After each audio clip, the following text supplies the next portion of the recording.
Hi, this is Reggie from Restore Plus Physical Therapy, and today I will show you how to do a standing quad stretch. This is something that I like to give patients as a way to warm up and we're stretching the muscles. Especially now, weather is nice. You like to go out and play, with soccer or basketball or things like that. You don't really have a place to lie down and do the stretch. You can do this standing up. Now, I just had the patient the other day ask me how to do this properly, and when they showed me how they did it, it was just wrong. So I want to show everybody how it's properly done. All right, so you can hold on for balance because you're gonna be standing on one leg. Now, what I want you to do is, if we're stretching your right quadriceps, your right quads, I want you to bring this foot back and then hold it with the other hand. So you have to grab it with the other hand this way. A lot of times people do it with the same side.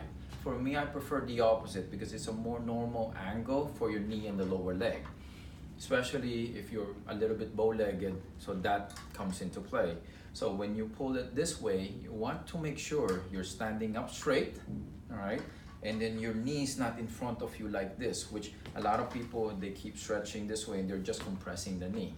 So you want to put this behind you and make sure you're straight and bring your knee a little bit behind your hip. That way you're introducing some stretch from your hip area and also from the knee because you're bending it, all right? Because your quads is a two-jointed muscle, meaning it goes through your hip and your knee.